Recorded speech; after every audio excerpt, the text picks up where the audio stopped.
ప్రేక్షకులకు స్వాగతం.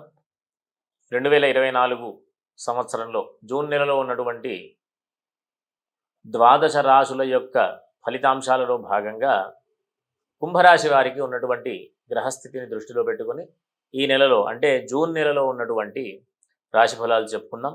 ప్రధానంగా వీరికి జన్మ శని అంటే ఆ కుంభరాశి ఎందే శని ఉన్నాడు కాబట్టి దాన్ని జన్మశని అంటాం. ఏలినాటి శని కూడా అందరికీ తెలిసినటువంటి పదమే. కాబట్టి వీళ్ళకి ప్రధానంగా ఆరోగ్యపరమైనటువంటి విషయాలలో జాగ్రత్తలు అవసరం.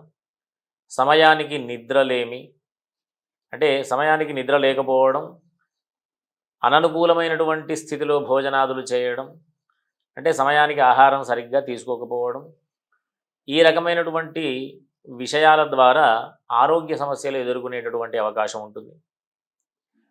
అంతేకాకుండా కుటుంబపరమైనటువంటి సమస్యలు కూడా ఎదుర్కొనే అవకాశం ఉంటుంది.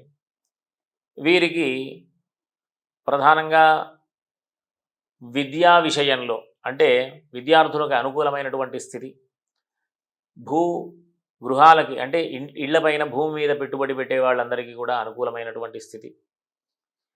ప్రధానంగా వీళ్ళకి ఎప్పుడైతే బుధుడి యొక్క స్థాన చలనం బుధుడు 14వ తేదీ నాడు మారుతూ ఉన్నాడు కాబట్టి అది వేధస్థానంలోకి వెళుతున్నాడు. కానీ స్వక్షేత్రం అయింది కాబట్టి ఈ వృత్తి విద్య తర్వాత వ్యాపారాల విషయాలలో, అంతేకాకుండా ఈ అప్పులు చేయడం వాటికి సంబంధించినటువంటి విషయాలలో చాలా జాగ్రత్తలు అవసరం.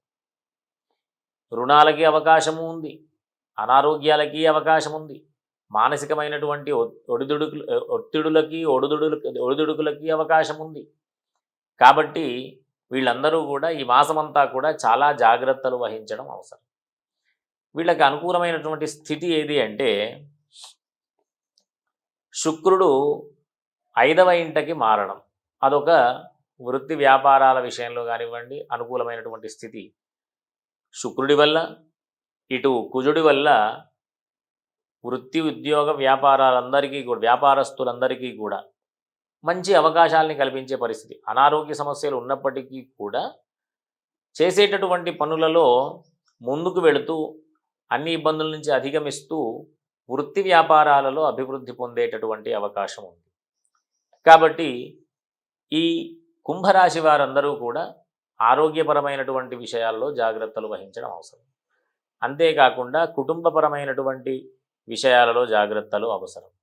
కాకపోతే ఆర్థికపరమైనటువంటి విషయాలు అంటే ఆర్జిత ధనం కానివ్వండి, లాభధనం కానివ్వండి అంటే దాచుకున్నటువంటి డబ్బులు కానివ్వండి, ప్రతినిత్యం వచ్చేటటువంటి లాభదాయకమైనటువంటి ధనం కానివ్వండి, వీటి రెండిటికి సంబంధించినటువంటి ఇబ్బందులు వీళ్ళు అధిగమించేటటువంటి ప్రయత్నం చేయాలి. అంటే అంత అనుకూలమైనటువంటి స్థితి కాదు.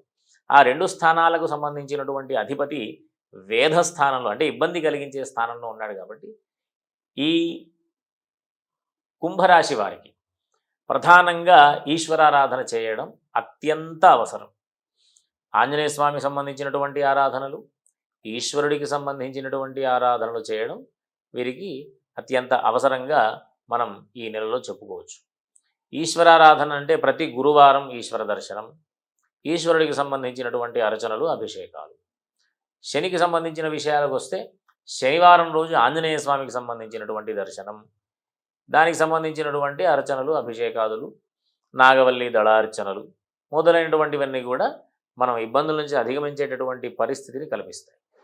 అంతేకాకుండా సూర్యుడు ఈ రాశి వారికి 15వ తేదీ వరకు కూడా వేధస్థానంలో ఉన్నాడు. కాబట్టి 15వ తేదీ వరకు కూడా చాలా అత్యంత జాగ్రత్తలు అవసరం. అంతేకాకుండా జీవిత భాగస్వామితో అవకాశం ఉన్నంత వరకు సామరస్యంగా సహనంతో జీవనాన్ని గడపవలసిందిగా అందరికీ కూడా మనవి చేస్తున్నాం. ఎందుకు అంటే ఈ కళత్ర స్థానాధిపతి గోచారంలో కళత్ర స్థానాధిపతి వచ్చి వేధస్థానంలో ఉన్నాడు. ఆ వేధస్థానం నుంచి అధిగమించి అనుకూలమైనటువంటి స్థితిని పొందాలి అంటే ఈ రవికి సంబంధించి అంటే ఆదిత్య హృదయం పారాయణ చేయడం, ప్రతిరోజు కూడా లేవగానే స్నానం కాగానే సూర్యుడికి నమస్కారం చేయడం మొదలైనటువంటి పనులు చేయాలి. కాబట్టి వీళ్ళందరికీ కూడా ఇబ్బందుల నుంచి అధిగమిస్తూ చక్కగా జీవనాన్ని గడుపుతూ ఆ ఈశ్వరుడి యొక్క అనుగ్రహం వల్ల మంచి శుభ ఫలితాలని పొందాలని ఆశీర్వదిస్తూ స్వస్తి.